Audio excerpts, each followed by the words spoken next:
Hello, everyone. Welcome back to E20 Zone TV, and I am joined by YouTube royalty. Gio from Hammer's Chat is here to discuss Rapid Vienna versus West Ham United, betting preview and match preview. Gio, how are you doing, sir? And what's occurring?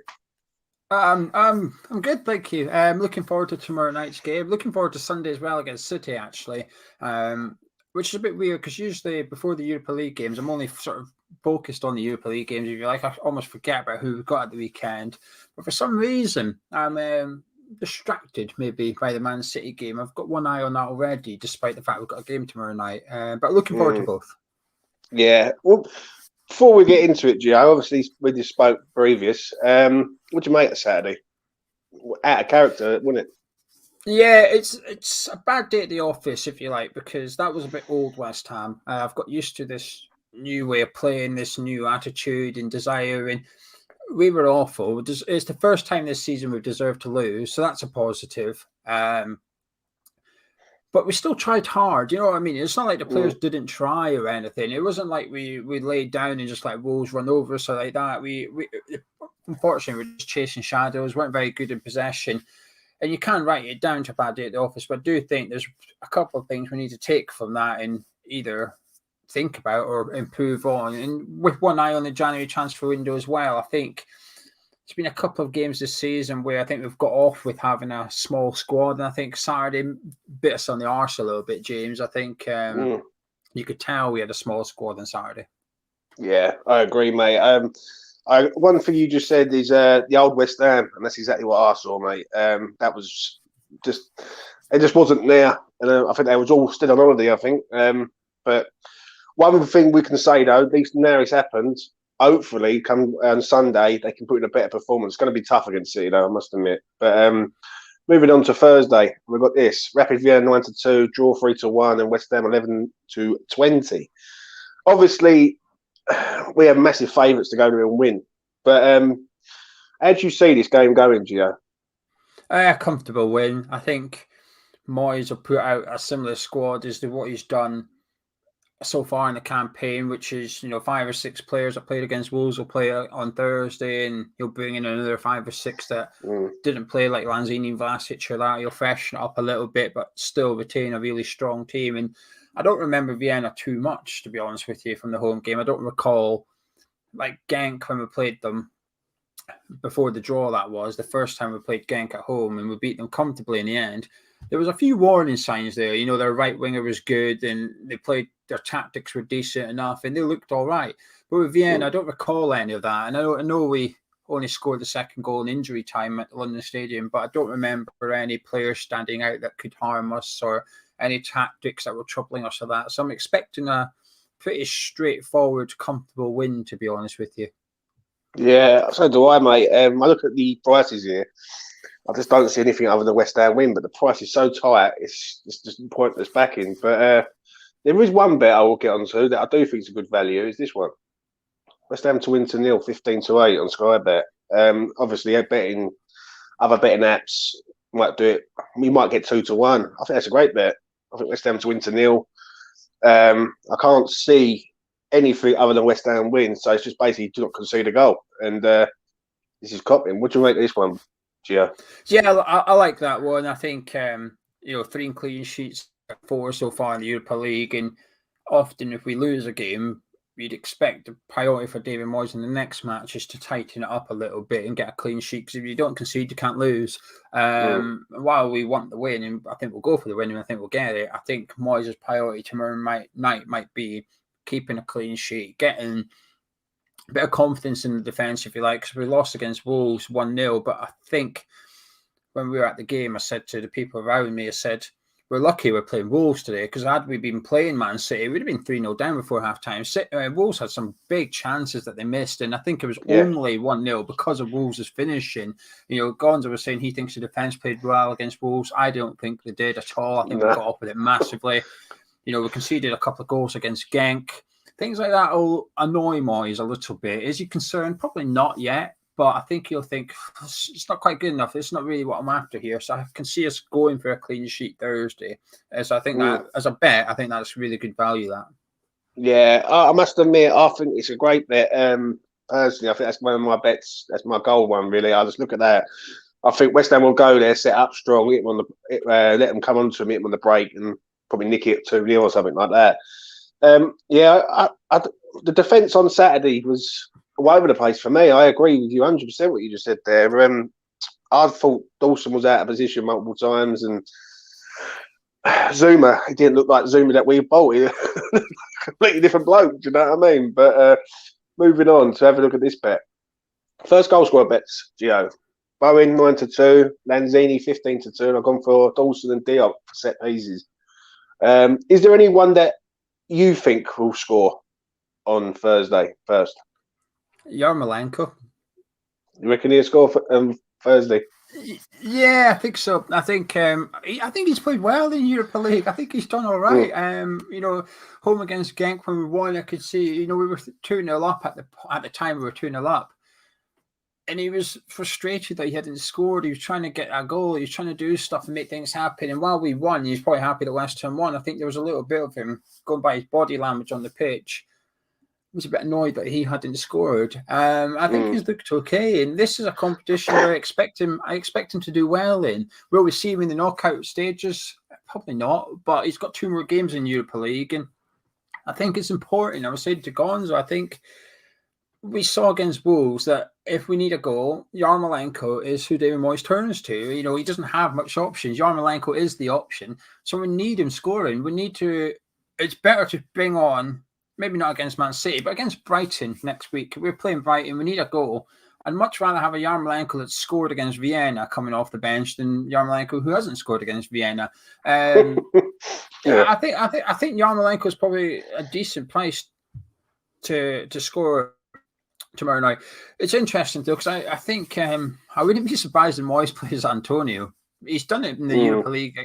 Times in the Europa League where we've been expecting Antonio to be rested. Team lineup comes out and there he is. He's up front. So but wait and see. But the interesting thing is if Antonio isn't up front, it's either Bowen or Yarmolenko. It's 50-50 as to which one. Yeah.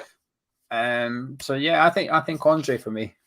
Do you know what? I think he's 7-2 to score. Yarmolenko. If I remember rightly, when I was looking at it, Yarmolenko was 7-2, and I think he was joint price with Antonio. I think at 7-2, like you just said, like. It's either one or the other. The only reason why I went Bowen on this one is because the way Bowen's playing at the minute, he's getting into the positions, but he's just not. He's end product, isn't it? It's just not happening for him at the minute. And if he had end product, he would be a £65 million player automatically. Do you know what I mean? It's frustrating. It really is. Obviously, Lanzini will probably come in and play as an attacking threat. So you're going for Andre Yarmolenko for your first goal. What about this bet, Gio? This is one of that I've looked at. West Ham both halves, 11-8. Obviously, the price to win is tight, but I think West Ham both halves at 11-8. I could see it being very similar to Zagreb. Sorry, nick the goal, second half, let them come out, 2-0, job done. Or if you fancy the draw and West Ham, that's 7-2. So, what do you make it? No, I think we'll be winning at half time and win the full time as well. I still prefer the 2-0 bet though. I do prefer that one. I think the priority tomorrow night will be to keep it tight, and as a repercussion of that, you may see us take a little while to score a goal. So I prefer the value of the West Ham to win 2-0. I think. Is there any bets that you like, Gio? Rice to have a shot on target at 5-2. I think he's been shooting a little bit more recently. A shot on target against Wolves. We'll take the penalties if we get a penalty. He's not been a stranger to direct free kicks outside the box either. We've saw that this season. Scored a couple of goals this season as well. And it depends really, but I'm hoping and to some extent expecting Souček not to start next to him. So if Kral or Noble's next to Rice, that should hopefully mean we see a bit more of a box-to-box Declan than what we have in the recent weeks and stuff. So 5-2 just for him to have a shot on target, I think is a good price. That's not even taking into account corners and stuff like that. So yeah, I'm happy with that. Plus, he scored 2 goals in the Europa League so far. 2 goals in 4 games. He didn't have a shot at all against Genk and need a fixture, but in the Zagreb game and the Vienna game, he had 5 shots in total in 2 games. So I'm happy with that price. Blimey, I might have to have a look at that, mate. Especially at 5-2. Any booking bets you fancy, Gio? I haven't had a look, to be honest with you. I tend to do it on the day because I need to know the likely lineups for later and stuff. But I just don't think I wouldn't expect many bookings, to be honest with you, because I think we're not a dirty team, West Ham. It's quite hard to find good bets now for West Ham when it comes to the card bets because we don't pick up many yellow cards that much. And the opposition don't really get many booked against us either. On Saturday, I could be wrong. I'm pretty sure Neves and Rice were the only 2 players booked. It's not juicy enough for me, West Ham at the moment. I think there's better teams and better players out there to sort of focus on. The one I've got for tonight is Rodri of Man City because Orsato's in charge and he's about a nutter with cards. So 10-3 for Rodri to get booked. I'll bet 365 against PSG. So. No, that's good, mate. That's good because some of the card bettings you do are pretty bang on the money. Let's ask you a few things, Gio. Firstly, what do you make of Vlasic, mate, as a fan? I don't really have an opinion, to be honest with you. I'm sort of waiting, I guess, to see something. I was impressed on Saturday by his attitude, if you like. I think there was one bit I liked in particular, which I think Wolves had a free kick, or it was, I don't know, it was late, not long to go in the clock. Wolves had a free kick inside their own half, and Jimenez was running away with the ball, and Vlasic ran after him. Jimenez picked it up, and Vlasic tried to grab it off him and push him and said, "No, piss off, give us the ball back. We need to take this." I thought that's what we've been missing the whole game. No one really had that about them. The jury's out, James. The jury's out. I'm not being impressed, but I'm not concerned either. I'm sort of like waiting to see something. Yeah, exactly the same as me, mate. 100%. He's there, but he's just not there at the minute. And once he does appear, hopefully he will perform. And finally, Gio, Alex Crowell. What's going on with Crowell, mate? I don't know. We need to see him. My concern is we're running out of games for him. We've got tomorrow night in Vienna, and we've got Zagreb at the London Stadium in a couple of weeks. But after that, when do you play him? Yes, you can put him in the Premier League, but he's only going to get in if Rice or Souček is injured, possibly suspended. Rice is 1 yellow card away from a suspension in the Premier League now, so there's a likelihood that we're going to miss Declan Rice for a game due to accumulation of yellow cards in the Premier League only. But will Moyes put Crowell in? I'm not so sure. I think he'd probably turn to Noble first. But he's not had a fair crack at the whip, Crowell. I think it's been 1 or 2 games where we could maybe have utilised him and we haven't for whatever reason. I thought he looked good in the League Cup when we played him against Man United. I thought he looked quite good at Old Trafford. I was quite happy with his performance. I was looking forward to seeing a bit more of him. And I'm a bit disappointed that we haven't seen more of him. But I am sort of... There's an element of me that thinks, don't worry about it, just trust the manager kind of thing. And I do. But at the same time, I know that Moyes can be a bit stubborn. And, you have to look at Fornals. And when Moyes come in, Fornals got put to the side, essentially, despite being the best player under Pellegrini. And Fornals had to come into the side and almost prove his worth to David Moyes, which he's done now. And I don't think Moyes will ever get rid of Fornals again. But he got that wrong, Moyes. Moyes got the Fornals one wrong initially. He's changed his mind since. And you do just wonder if Fornals is another player that he could perhaps just use a bit more. I don't know. I'm not concerned about Vlasic. I'm more concerned about Crowell than Vlasic, funnily enough. I don't know why that is. I think it's because Vlasic, I know, will get opportunities. He will get game time. He will get a chance to prove himself and settle in. He's got time to settle in, Vlasic, even if he doesn't turn up till next season. It's not ideal, but it's all right. That's fine. He's a West Ham player next season.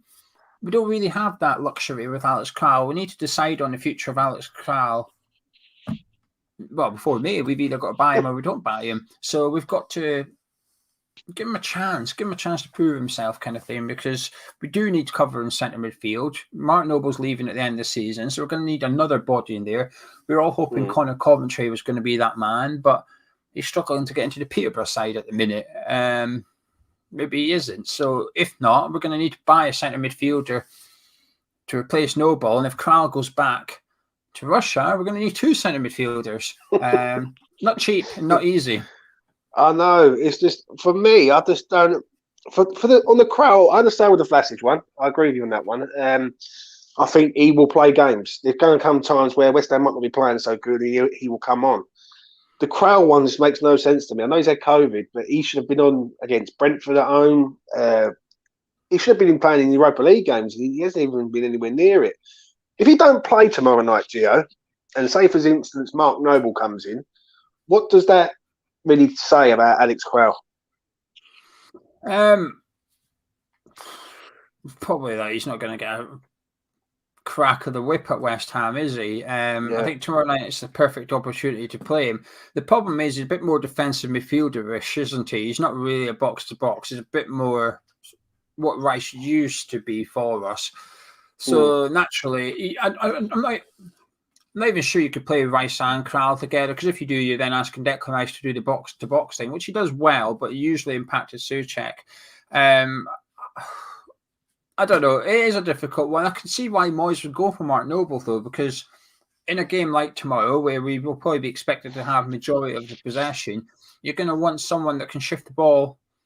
Well, you want the best ball players on the park, and I do think Mark Noble is still one of our best passers at the club. I know people. I don't think he's got the legs anymore. You can't cover the grass. We saw against Genk where they were playing counter-attacking football. He struggled. He was all over the place. But against Vienna, which he played the home game with Declan Rice, he was really good. So I think tomorrow night, I'm expecting Mark Noble and Declan Rice to be midfield pairing tomorrow night. Yeah, I just to end it for me with Kral, I'm just disappointed that we're not seeing enough of him. Like, do you know what I mean? He plays with Souček. He's played more games for the Czech Republic than he has done for West Ham. And when did you ever see that happening? But finally, Gio, let's have a quick discussion about Man City Sunday. And we're playing the champions, mate. How do you see that one going up there on Sunday? Depends which West Ham turns up. If we turn up like Wolves, we're going to get battered. But if we turn up like Liverpool, then we've got a chance. I still think this fixture last season was the one that gave me massive encouragement for this season, because I felt that whenever we played Man U, Liverpool, to some extent Arsenal, and certainly Chelsea as well, I often thought we were a bit white flaggish. We didn't really turn up. And there's that old phrase in football, play the team, not the badge. And I felt that we did, bar the Sky Sports top 6. We used to turn up, and I think we'd sometimes play the badge a little bit and give them too much respect. And we'd play for a 0-0 almost. And I felt Man City, this fixture last season, we went there and we got beat 2-1. But I'll tell you what, I thought we were fantastic that day. I thought we were really unlucky to come away. And it's not often you get beat and you think, Great performance, West Ham, superb. But I actually thought that game, we lost, but I thought we were really, really good. Deserved something out of the game. We took the game to. And Man City were better last season than they are this season. And they was on like a 22-match unbeaten run when we played them, and we pushed them all the way. So that Man City last season was a different animal. We went there, and I remember watching the game. And I remember seeing Lingard turn around and scream into the players, get up the pitch. What we're doing sitting back, get up. Let's have a pop at them. And I thought, there we go. That's someone we've got in the team now that's not afraid of Man City. He's got that. He had like a Man United mentality, if you like. He come to West Ham and said, whoa, we don't fear Man City. We've got, you call it a winning mentality in football, don't you? And I felt like Jesse Lingard almost influenced players that day to have a pop at City. And I think it carried on, even though he's not here. When we have played Man U, Man City in the cups as well as United in the league, we're obviously beating Tottenham, Liverpool. I feel like we have a pop at them far more this season than we did last season. Is it down to this fixture last season? In my opinion, it is. I thought that's when I saw a shift in attitude from West Ham under David Moyes against the Sky Sports top 6. So for Sunday, listen, I'm not worried. If we get beat, we get beat. I don't think we'll play as bad as we did against Wolves. It's bonus point stuff. If we can get anything, fantastic. pressure's off a little bit, but we do have a tough run coming up with City, Brighton, Chelsea. 3 difficult games that. We need to be picking up points, plural, in that run of fixtures. Yeah, I agree. I agree totally with you, mate. Jay Wood says here, just a quick one. James, Gio, what formation would you play versus Manchester City? What do you reckon, Gio? What are you saying? Me, I think it's got to be like a 4-3-3 for me. Not a five at the back, not wing backs and all that rubbish. Because then if you just do that, we're just going to let them come on to us, they have scored, and we've got to come out, and then they're going to get hammered. You know what I mean? Me personally, I'd have Rice, Souček, and if you're going to play 4-0s, you've got to play 4-0s as the third midfielder for me, and have Benrahma, Bowen, and then Tony up front. I think if you go any other way, like if you go 4-2-3-1, we're going to get overrun in midfield, and if you go 5 at the back, we're going to be really asking for trouble. Do you know what I mean? So I just think 4-3-3 really, and try and light him on the break. I agree with you. I don't want to see a change in formation. I understand why some people suggest it or hope for it because of no Ogbonna. Right, well, let's get 3 centre-backs in there. It will probably make us defensively a little bit better, but I think you lose that attacking threat that we carry. And I'll be honest, I don't want to see Masuaku on the pitch. I agree. I'm not a big fan of Masuaku. I think he's okay, good at some things, but it's not defending and it's not final ball. And if you're not good at either of those things, you're in trouble a little bit as a footballer. You've got to have something. And I think he's probably the best in our squad at dribbling and taking players on. There's only so much that counts for. You can't dribble around everyone and walk into the net, can you? At some point, you've got to release the ball. And he has to do that. I think we struggle with. So I'd stick with the 4-3-3, but I'd start Lanzini. I think he deserves a start. I think he's probably this season, bar Declan, in terms of holding on to the ball, recycling possession and stuff. I think Lanzini's been our best player at it. I think against City, you're not going to see much of the bloody thing. So when you get it, keep a hold of it. And I think Manu and Declan in the middle, with Souček, I think that between Rice and Lanzini in particular, I think we can then have our lion's share possession. And Lanzini works hard as well. He does work hard. He does chat back, puts tackles in. He's not very good at tackling. He's a walking yellow card if he starts against City, because he will slide tackle. He's just not very good at slide tackling. But I don't mind that to some extent, as long as A, doesn't get sent off, and B, just shows that he's trying to win the ball back and stuff. And it's not a bad thing. I think it's the niggly fouls, though. Sometimes, the niggly fouls are actually pretty good. Like, it breaks the play up, doesn't it? Do you know what I mean? If someone keeps... And Man City are the kings of it. Look at Fernandinho. He's the king of breaking up play and nicking them little cheap fouls and moving on. So, yeah, I agree, mate. I really do. I just don't want to see 5 at the back. What I do want to see on Sunday, though, and I'll tell you if you agree or not, I want to see Diop and Zuma together, Gio. I don't want to see Craig Dawson there. What would you make of that, mate? I think we made a mistake playing Dawson against Wolves. I felt Diop should have been one next to him because of the way Wolves play, because they are fast up front. They will counter-attack us. Funnily enough, I'm not that much against Dawson against City because we will sit so deep. There won't be any room in behind. They won't be exploiting us with pace or something like that. And City tend to play in front of you as well. They tend to do the quick 1-2s. And it's very similar to the way Liverpool played against us because we sat so far back. Liverpool were playing in front of our 18-yarder, trying to find that space to get through, and there wasn't any. So I actually think Dawson will be okay against City, but I do think long-term we need to sort something. We need to sort something quick because I think you can underestimate how good it is having a first-choice centre-back pairing when it's Ogbonna and Zuma. To have that people that play week in, week out with each other, understand the game, they've got the keeper there, they get used to the fullbacks and stuff.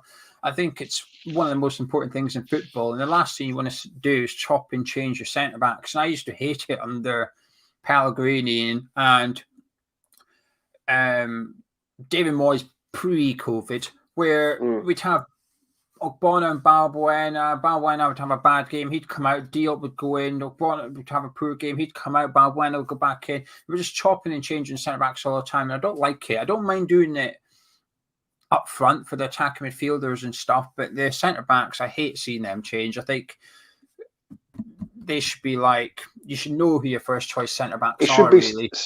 it should be stability at the back. Like, should have like a solid foundation. I know what you're saying there.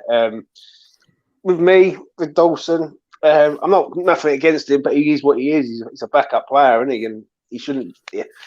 It's crying out to Zuma and Diop. And for me personally, I think it's Diop's last chance. Saloon this season. I think if he can't get in the team this season and do something this season, I don't think he's here next summer. I'll be quite shocked if he's still here. And while we're talking about players coming and going, it's like I can't let you go without asking you about January window. Talk to me, Gio. Who's coming? Who's staying? And who we signing? Who do you think? I think the Jesse Lingard thing's still on the cards. I know they've sacked Ollie. Don't care. I think Jesse Lingard is still. He's on the move. I still think he's leaving Man United, and I think we are the front runners, kind of thing, to get his signature. And I think if we want Jesse Lingard to come to West Ham, I think we'll get him in January. There's one or two things I think they need sorted at the club for Jesse to come back, kind of thing. But I don't think it's something that can't be sorted, if you like. So I'm expecting to see Lingard back at West Ham. I'd have him in a heart. He's my number one target for the window. I want him in on the 1st of January as well, not the 30th of January. No pissing around. The issue there is, obviously, we play Man United in January, so we'd be in their best interest to drag out so that we don't have Lingard play against them. But we saw with West Brom last season that we're willing to gentleman's agreement, don't play Robert Snodgrass against us. We'll sell you Snodgrass, but he's not allowed to play. Unfortunately, Allardyce told the world, and which was a bit stupid. But I'd like to think we're a little bit more clever than that. And we can sign Lingard, and Lingard will be sick for when we play Man U. He'll be conveniently be injured for that one match. But yeah, Jesse back. I think in the next month, we've got 12 games in 35 days or something between now and the 1st of January when we play Palace. We've got 12 games to find out if we need to replace Ogbonna or not. And that is down to Zuma, Diop and Dawson, nobody else. Them three now have got an opportunity between them to create a partnership at centre-back. There's unbeatable. So when 1st of January comes around, Moyes looks at his budget and looks at his team, thinks, actually, I'm not going to spend big on a centre-back. Them two are doing the business. No one's going to come in and break that pairing up. So I might go out and get someone like Phil Jones, not Phil Jones, but someone like Phil Jones on the not getting a game at a bigger club. We'll take him on loan for 6 months so he's cover. But should the centre-backs not manage that, Moyes knows that in January he's going to have to get the checkbook out and go get someone for 15, 20 million and solve that problem long-term. That would spell trouble for Ogbonna next season when he is fit, because he'll be 34 years old. Trying to get back in the team, it won't work. But we also need a striker. I think a striker is now priority. I think the situation has changed with Mikel Antonio now playing for Jamaica. When the summer window shot, he wasn't quite playing for Jamaica. He was only playing for West Ham, so we could look after him better. It was easier to look after Antonio, but now he is going to go play for Jamaica, which I think is the right thing to do. As Mikel Antonio, I think it's the right thing to do. Go play for your country, try and get to play at the World Cup. Why wouldn't you? But for West Ham, I think in the summer we needed a backup to Antonio. I would have been okay with a loan signing like Hwang or Broja, who's gone on loan from Chelsea to Southampton. One of those players would have been fine. But now I think it's changed. We don't need a backup anymore. We need someone that's going to boot Antonio out of the team. Who that is, I do not know. I hate when you do these videos. There's always someone who says, well, who are we going to... I don't know. I'm not a football scout. I'm just a fan. My opinion is we need a... I don't know who. But I do think we now need a striker that is better or as good as Antonio. And Antonio is going to sit his arse on the bench. So when he does go play for Jamaica and comes back, we don't need to put him in the team. It didn't work. We've only seen one game, evidence. We've only got one game, which is Wolves. But the club did everything for Antonio. They've done everything they could. They sent someone over to Jamaica with him, a doctor to look after him. So if anything went wrong, West Ham had their staff in Jamaica to deal with it. They took him back on a private jet ASAP, forked out the money for it, and he played rubbish against Wolves. So West Ham did absolutely everything they could for Mikel Antonio. And now, if I was Sullivan on Saturday, I would have sat there and I would genuinely have been thinking, I ain't paying for a private jet next time you go play for Jamaica, lad, because this is what I get. I'm not doing that. You can get Ryanair back, pay for your own suitcase as well. And if I was Moyes, I would have sat there thinking, I need a striker because this guy can't do this thing. He can't go play for Jamaica and come back into the team. It's not working.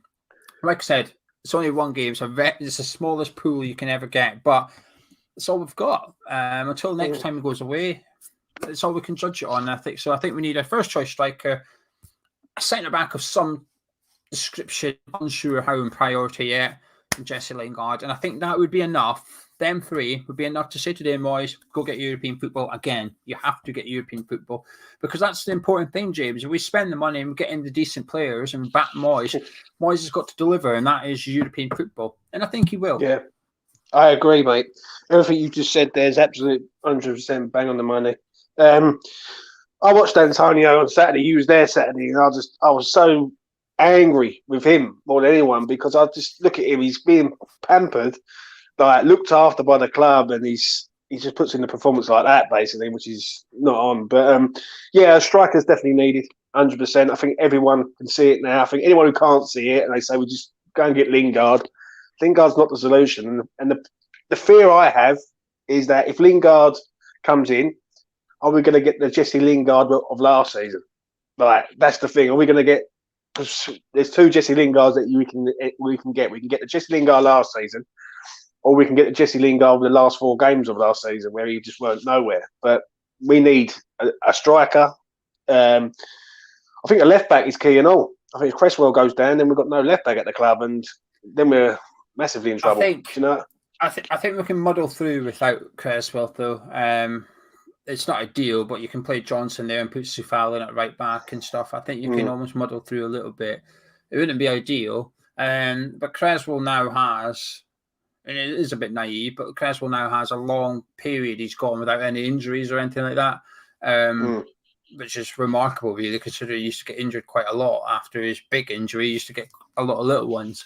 But yeah, I appreciate what you're saying. I think that needs addressed in the summer, and I think that the domino effect of that is moving on Masuaku as well, because I don't think we're not the richest club in the world, you know. I think it's easy for me and you to sit here and say sign this player and sign that player, and I think you've got to balance the books to some extent. I think, you know, the board would be well within the right of saying, okay, I'll go get you Lingard and a striker, but unfortunately you can't do that until Yarmolenko's gone. We can't afford the wages or something. And if you want a left back, well, you can't have Cresswell, Masuaku, you've got to speculate, though, another left back. You've got to speculate to accumulate, sort of thing. You've got to go, you know what, this is, if we don't go and get these players, we might, because let's be honest, we can get Champions League. If we really, I think it's there. We just got to seize the moment. Just get these players in. I think it might be a bit naive, you're right, but I do think if West Ham were guaranteed, if you said to David Sullivan, you buy a 20 million striker, 15 million centre back, Jesse Lingard, you're guaranteed 4th place in the league, he would go do it. He would. Yeah. But I think what the concern is, if I go fork out this 50 million and we don't get 4th, then there's a hole in the spreadsheet, if you like, the money that we were sort of hoping to get to recuperate. It's not there. And the Europa League, it's interesting actually, because how far we go in the Europa League might also determine how much money is available in the summer for David Moyes. We go on and win the thing. The club's just got an extra 50 million compared to last season. And Champions League. Yeah, and as you said, in Champions League the following season. So it's massive. The Europa League might actually be what determines the budget for next season, is rather than the Premier League. Because the difference between finishing 5th and 6th, assuming Man City, well, not Man City, they're out. Assuming someone like Chelsea goes on and wins the Carabao Cup to nudge the league places down. But let's just say 5th and 6th get Europa League. The difference between finishing 5th and 6th is 2 million. It's not much. It's nothing to write home about. But the difference between runner-up and winning the Europa League is, like you said, is Champions League football and plus 5 million in prize money or something. So it works out like 80 million or something for the club. Huge money there. So I think if Sullivan was guaranteed Champions League football, I think he'd pay the money. But he's not guaranteed Champions League football. However, I do think that this season, fourth is up for grabs. Fourth is there for someone to take. City, Liverpool, Chelsea, that's your top three. But fourth, you can make a case for Tottenham now with Conte, for Arsenal with Arteta, for us, Leicester, Man United with whoever they have in charge. I think that's the 5 clubs that's going for fourth. I think there's a 5-club race to get fourth in Champions League. I think we're in that. I think we can get it. But I do think we need to go get some players to do it. Yeah. Right, I'm going to ask you this one, and then I'll wrap it up. This is final question from me. But if you could go and sign a realistic striker to come to West Ham and start in next season, who would you like to have as an number 9 next season? Have I got an unlimited budget? You've got a realistic budget of West Ham. A West Ham budget you got, Gio. This is my dream signing. If I had an unlimited budget, it would be Alexander Isak. Obviously, I liked him before he went there, and he went there for 20 million. It's one of them signings you think, I would have loved to have seen him at West Ham. I still would. He'd be the player to go get. I think he's got everything. He's doing it anyway in football at 21 years of age or something. I think in 5 years' time, I think he'll be world class and one of the top strikers in the game, kind of thing. And I seen this link with Vlahovic this week, which was funny. There's no chance we're getting him. If there's someone who would be linked to that I would like us to go get, it would be him. But apart from that, to be honest with you, James, I don't know. Is the honest answer. I genuinely don't know. You know, now and again, you get, as football fans, you get a bit of a football fan crush on a certain player that you would love to see at your club. You know, I had it with Danny Ings, and for a period I had it with James Ward-Prowse and stuff. But at the minute, I don't really have one, to be honest with you. I think quite content, if you like. And it's probably because we're doing so well that you're all right with what you're seeing. But I do think we need a top striker. I think we made a mistake not getting Hwang. Patson Daka would have been good, but I think he's better at Leicester than West Ham, in all honesty. I think he's suited better there. The one player I'd maybe go get is Iheanacho. He's sort of out of the team again at Leicester now. Vardy's sort of still the main man there. Patson Daka's come in, and Iheanacho was unbelievable last season. Remember, he was scoring every week. The geezer was like... Rodgers had a bit of a problem getting him in the team with Vardy. He didn't really know what to do, so he switched his whole formation to accommodate them both. Now he's got Daka in there. Now he's got Harvey Barnes back. He's got Adama Lukman there as well. And it's almost like Brendan Rodgers got too much good attacking players. He almost needs someone to come and take one out of the squad completely to make his life a bit easier. So Iheanacho is someone that actually I think would be realistic. Leicester fans will disagree with me. But while Vardy's still there, and before Vardy retires or moves on from Leicester, I think you've got a chance of getting him. But give it a year or two, you won't, because Vardy will no longer be the striker he is today. Yeah. The one man for me, mate, is Ivan Toney, mate. He's the one. I think if you want another replica of Antonio, he's the man that West Ham should definitely go out and try and get. I think I don't know, I just really, really like the kid. I think he's got power. He's good in the air, good in the ground. And what I do like about him, he don't. What's the word? He looks for other people, Gio. He's always looking for pass it on. He's not looking to sort of have a shot from outside the box or anything like that. He's always looking to progress up the field and then just be a menace, basically. I've been impressed by him this season. Actually, I was a bit unsure when I watched him in the Championship. As you are, you're a bit reserved with your opinions. Can they do it in the Premier League, kind of thing? I've been very impressed by him at Brentford, to be honest with you. In the Premier League, Ollie Watkins is someone I don't think we'd get him, but I think Ollie Watkins is someone I'd love at West Ham. I think he would suit how we play as well. Unfortunately, I think he's going to suit the way that Steven Gerrard wants to play. But if for whatever reason Gerrard doesn't work out at Villa and the club's a bit of a shambles and Watkins is going spare, then he's someone I'd break the bank for, actually. I think Ollie Watkins would be unbelievable with us. Yeah, I agree there with Ollie Watkins also, mate. Well, that has come to the end, and I want to thank you, Gio, for coming on today. I really do appreciate it, mate. He's over there, Hammers Chat, doing good stuff, as always, and following up on the West Ham updates and news and views. I want to thank everyone in the chat also who's been in here today. I really do appreciate it, mate. I really do.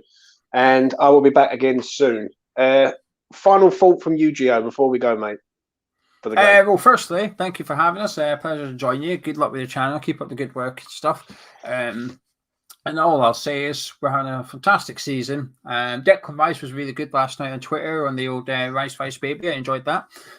But that just symbols what West Ham's about this season. There's a feel-good factor at the club.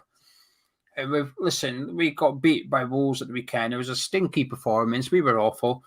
A few years ago, everybody would have been angry. This season, we got beat by Wolves. Even the people that went, you brush it off pretty quick now. You wake up the next day, like, that's all right, because we'll win the next one. And there is that belief at West Ham now. And the way it's changed is fantastic. And somebody sent me a screenshot of the most viewed videos on Hammers Chat. And they are like the crowd trouble at Burnley. It's talking about the Burnley protests and stuff like that. It's all like negative stuff, if you like, because unfortunately that is what gets the most views on YouTube. And he basically sent me a screenshot, and he just basically says something like, could you imagine? He said, this literally 3 years ago, you were doing a video about how fans were running on the pitch protesting and stuff. He said, now here we are talking about finishing in the top 4. He says, what a change this club has been on. And I think sometimes you can forget just how quickly this club has transitioned, and it's a bloody wonderful time, James. We're just enjoying it.